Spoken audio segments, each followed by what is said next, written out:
नमस्कार दोस्तों, स्वागत है आपका बुक सार चैनल पर। अध्याय 3 करते हैं राजस्थान के प्रमुख किसान आंदोलन, कक्षा 9। ठीक है, तो जो भी मेन कोई फैक्ट होगा उसको मैं हाईलाइट कर दूंगा और वैसे पढ़ता रहूँगा। और जो भी बात जो भी एग्ज़ाम में आ सकती है या फिर बहुत ज़्यादा इंपॉर्टेंट होगी उसको मैं हाईलाइट कर दूंगा। राजस्थान में ब्रिटिश सरकार के आधिपत्य की स्थापना के पश्चात यहाँ आर्थिक एवं सामाजिक परिस्थितियों में परिवर्तन आया। शासक अंग्रेजी संरक्षण के कारण समय को सुरक्षित मानने लगे तथा अपनी किसान जनता के प्रति निरंकुश होने लगे। साथ ही अंग्रेजों की नीतियों के कारण कुटीर उद्योग धंधे बर्बाद होने लगे तथा भूमि पर आश्रित जनसंख्या का प्रतिशत बढ़ने लगा। इस प्रकार अब किसानों में असंतोष बढ़ता गया, जिसका परिणाम स्वरूप विभिन्न किसान आंदोलनों के रूप में सामने आया। तो जैसे जैसे शासक निरंकुश होते गए वैसे ही भूमि पर जनसंख्या का दबाव बढ़ता गया और इधर से जनसंख्या बढ़ रही थी, इधर से निरंकुश हो गए। तो फिर क्या हुआ, किसान आंदोलन हुए। बिजोलिया किसान आंदोलन। बिजोलिया जो वर्तमान में भीलवाड़ा जिले में, कहाँ पर, भीलवाड़ा जिले में स्थित है और मेवाड़ राज्य में प्रथम श्रेणी का ठिकाना था। ठीक है, प्रथम श्रेणी का ठिकाना था, बिजोलिया भीलवाड़ा में था। इस जागीर की भौगोलिक बनावट इस प्रकार थी कि यहाँ के किसान आंदोलन के समय बड़ी सुगमता से पड़ोसी सीमावर्ती राज्यों में पलायन कर सकते थे। यहाँ के अधिकांश लोगों का जीवन निर्वाह कृषि पर आधारित था। कृषकों में अधिकांशतः कौन सी जाति के लोग थे? कृषकों में अधिकांशतः कौन से लोग थे? धाकड़ जाति के लोग थे। वे अपने परिश्रम और दक्षता के लिए प्रसिद्ध थे। जाति के रूप में वे संगठित भी थे। ध्यान रखें, असंगठित नहीं, जाति के रूप में भी वे संगठित थे तथा पंचायत व्यवस्था में उनकी दृढ़ निष्ठा थी। 1894 ईस्वी में राव गोविंद दास की मृत्यु के बाद बिजोलिया ठिकाने के जागीरदारों व किसानों के संबंधों में विभिन्न कारणों से कटुता आई, जिसका परिणाम था बिजोलिया किसान आंदोलन। तो बिजोलिया कहाँ था? भीलवाड़ा के अंदर था, प्रथम श्रेणी का ठिकाना था। सर्वाधिक कौन सी जाति के लोग रहते थे? धाकड़ जाति के लोग रहते थे और संगठित थे और पंचायत व्यवस्था में उनकी निष्ठा थी। तो मतलब उनकी एकता थी, कहने का मतलब है। ठीक है, बिजोलिया, भीलवाड़ा, धाकड़ जाति के लोग।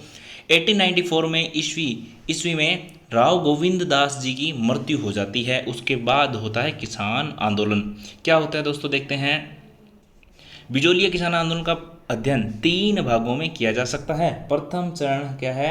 1897 से 1915 ईस्वी तक का है। इस काल में आंदोलन का नेतृत्व स्थानीय लोगों द्वारा किया गया। इस काल में आंदोलन का नेतृत्व स्थानीय लोगों द्वारा किया गया। आंदोलन का द्वितीय चरण 1915 से प्रारंभ हुआ, जो 1923 तक चला।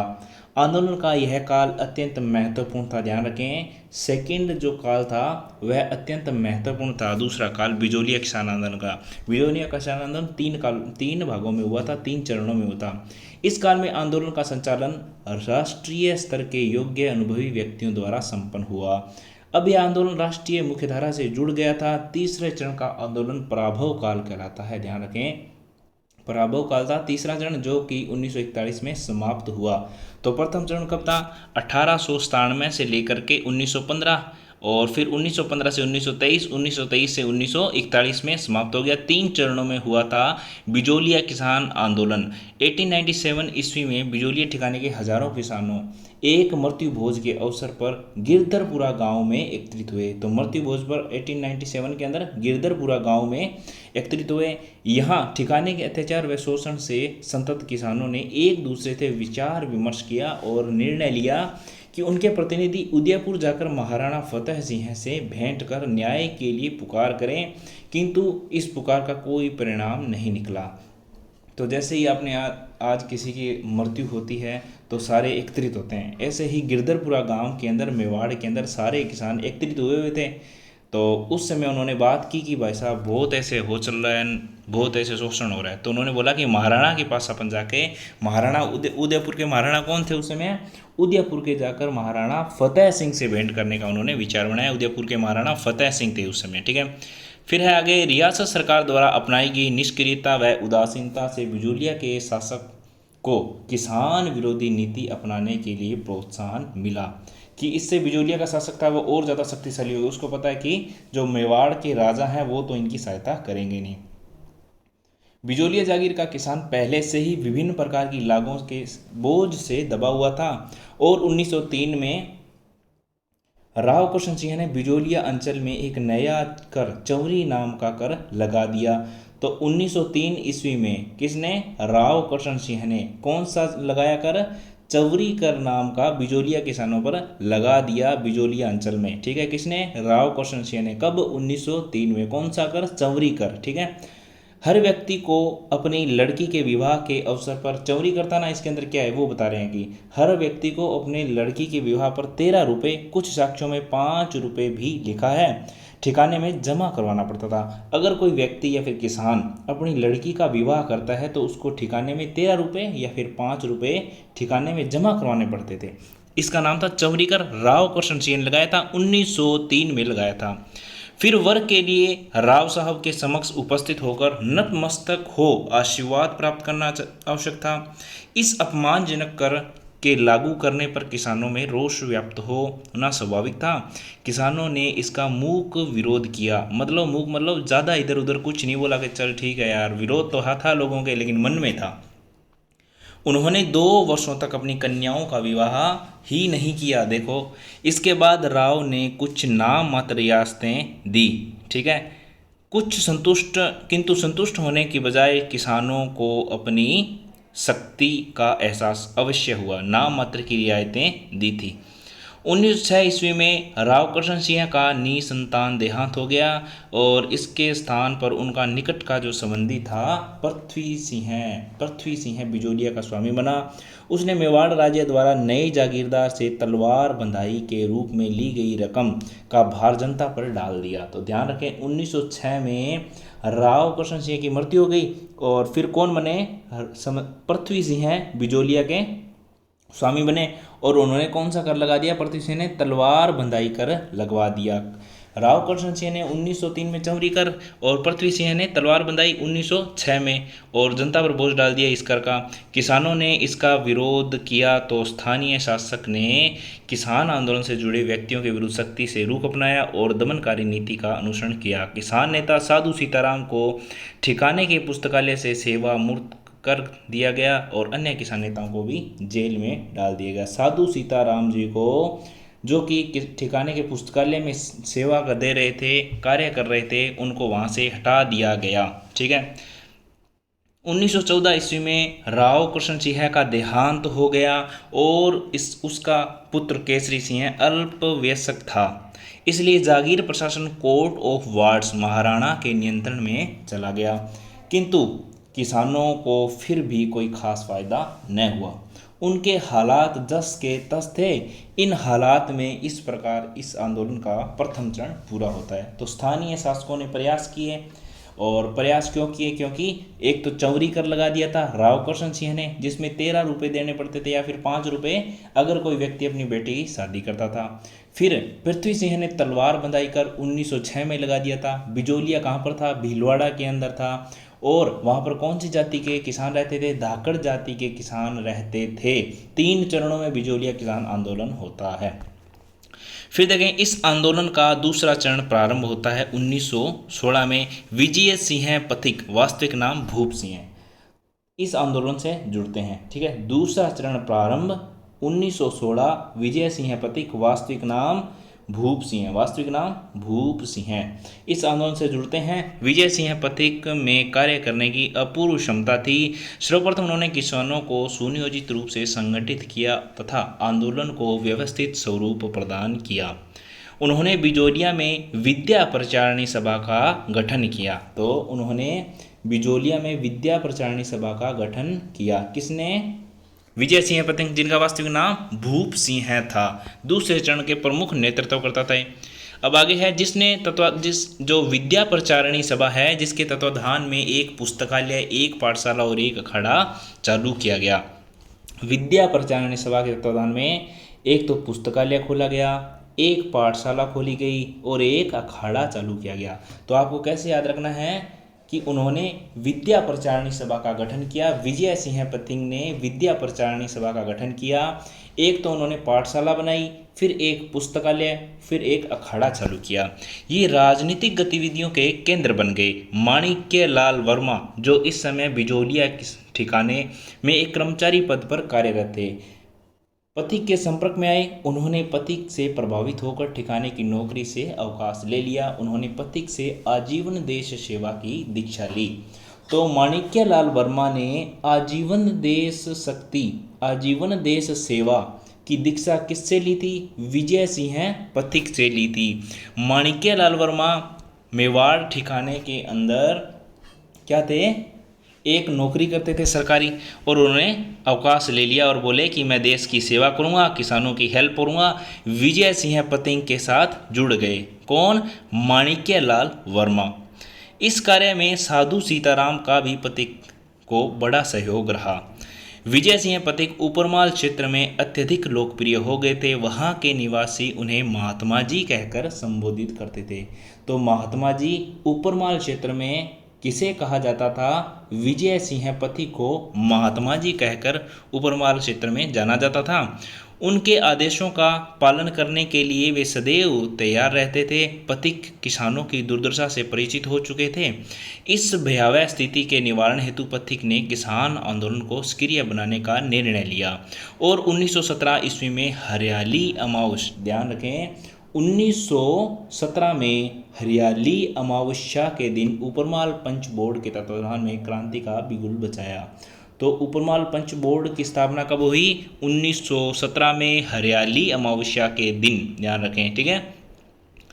पथिक ने किसानों को युद्ध का चंदा नहीं देने के लिए आह्वान किया, ठीक है, क्योंकि इस टाइम देखो टाइम क्या था, 1917 का समय था, ठीक है। 1917 का था तो फर्स्ट वर्ल्ड वॉर हो रहा था और सहायता ली जा रही थी आर्थिक रूप से और सैनिक रूप से भारत से।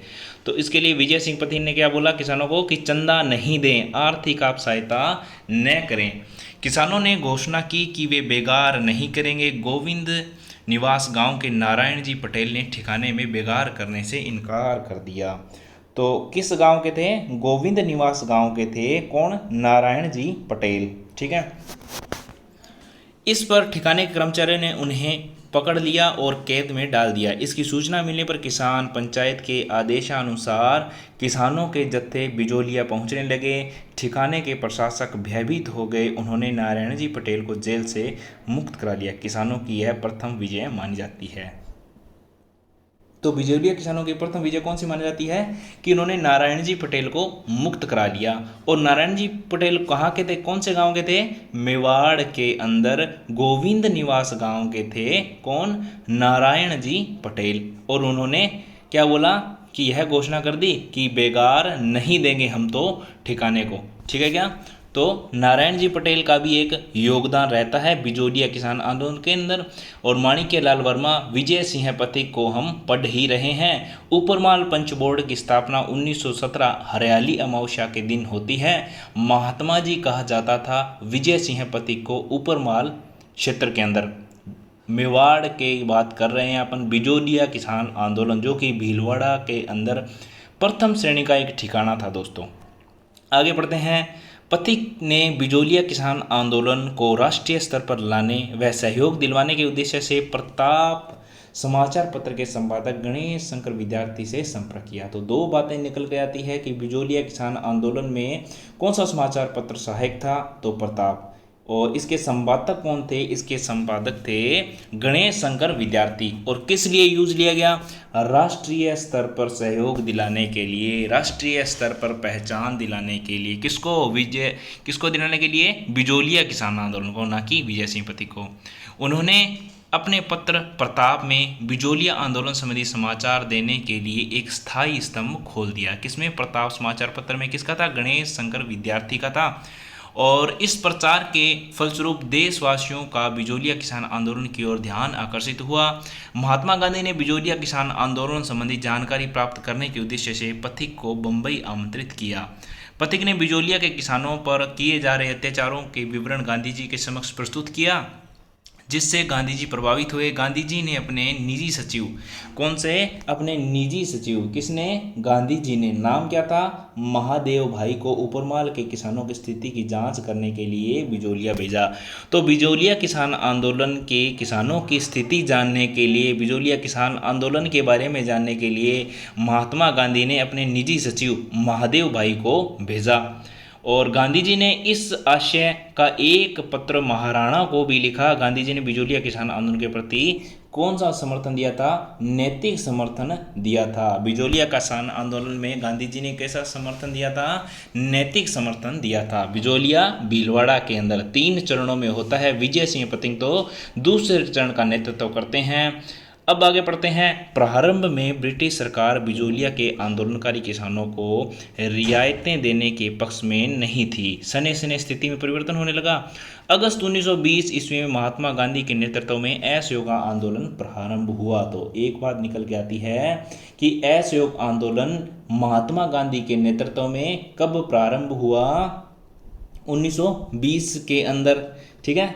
असहयोग आंदोलन, क्या नाम है, असहयोग आंदोलन, ये तो सबको पता है, जो 1921 में भयंकर रूप ले चुका था। तो इधर से किसान आंदोलन, इधर से असहयोग आंदोलन। कब की बात, अगस्त 1920 की बात है। 1897 में तो बिजोलिया किसान आंदोलन प्रारंभ हुआ था। दूसरे चरण की बात कर रहे हैं दोस्तों।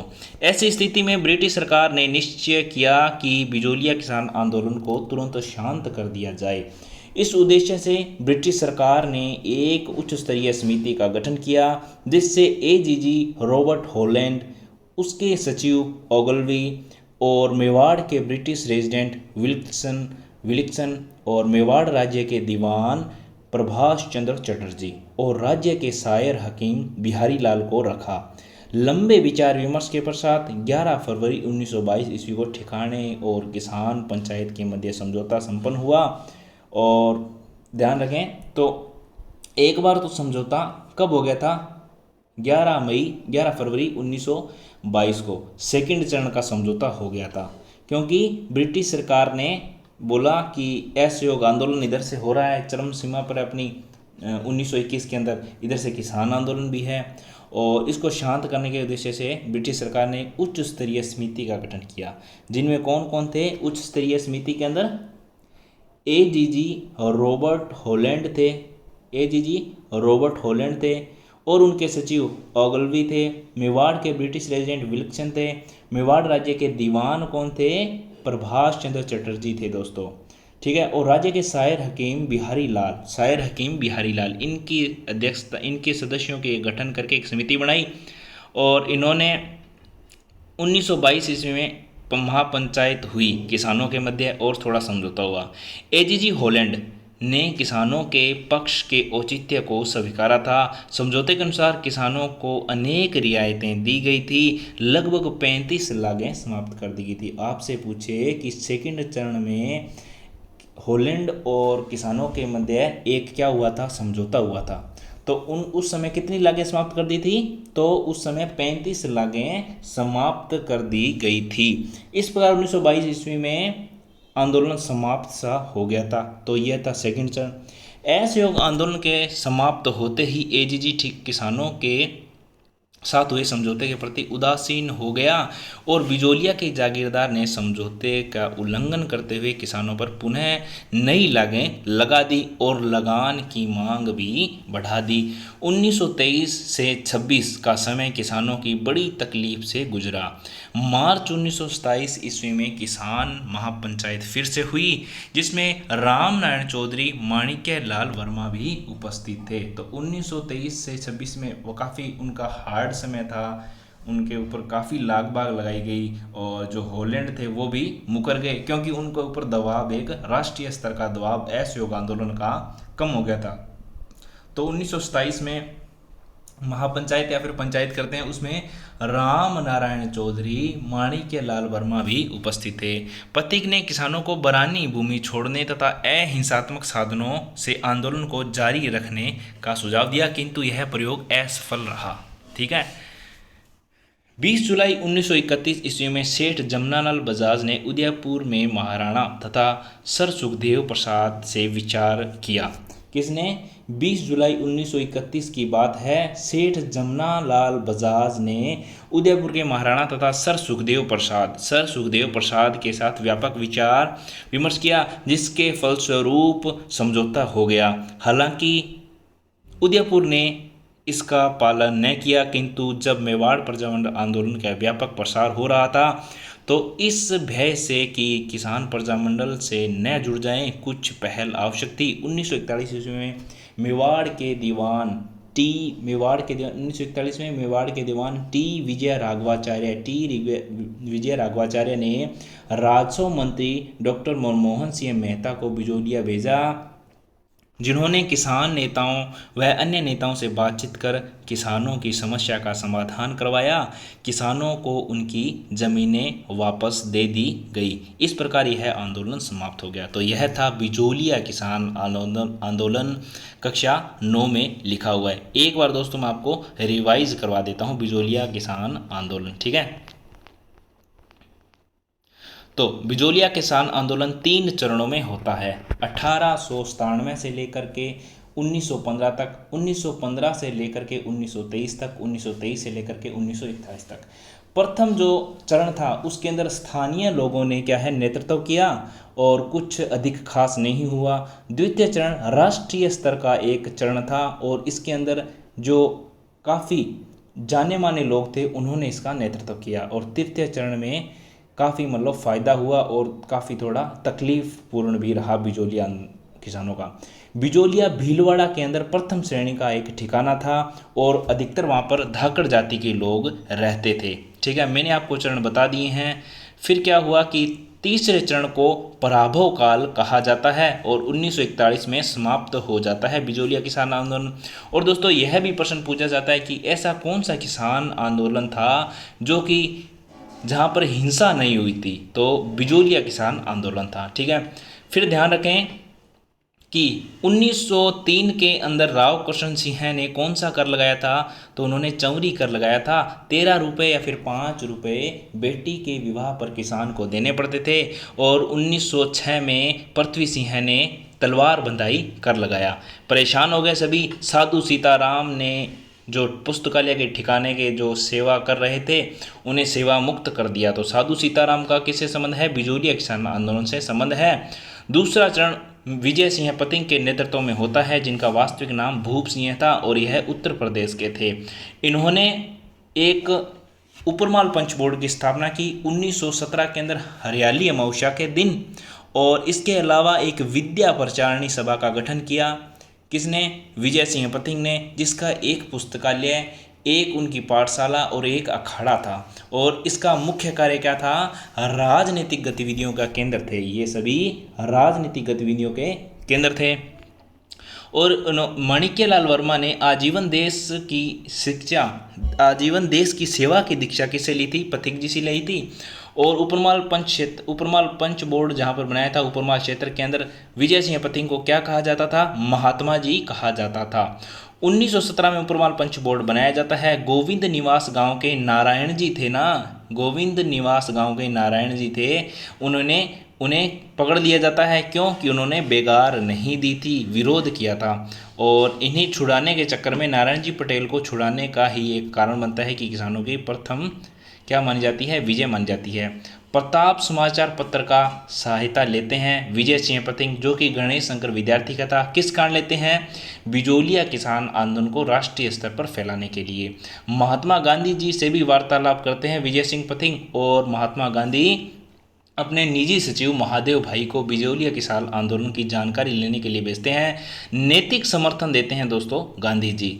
फिर क्या होता है कि असहयोग आंदोलन हो जाता है और फिर एक समिति बनती है और कुछ 35 लागें द्वितीय चरण के अंदर समाप्त कर दी जाती है। और फिर कुछ खास नहीं हुआ, असहयोग आंदोलन हो गया समाप्त। और हॉलैंड थे, रॉबर्ट हॉलैंड, वो मुकर गए अपने वादे से। फिर से किसानों को तंग किया जाता है और फिर से महापंचायत होती है। तो इसी प्रकार सेठ जमनालाल बजाज जो कि उदयपुर महाराणा तथा सर सुखदेव प्रसाद से व्यापक विचार विमर्श किया, और इसी के तहत ही धीरे धीरे 1941 में मेवाड़ के दीवान टी विजय राघवाचार्य ने राजस्व मंत्री डॉक्टर मनमोहन सिंह मेहता को बिजोलिया भेजा, और उन्होंने किसान नेताओं के अन्य नेताओं से चर्चा की और इनका समाधान किया, और धीरे धीरे ऐसे यह बंद हो गया। ठीक है दोस्तों, अगली वीडियो में पढ़ेंगे बेंगू किसान आंदोलन और अन्य किसान आंदोलन। धन्यवाद दोस्तों, लाइक करें, सब्सक्राइब करें, शेयर करें।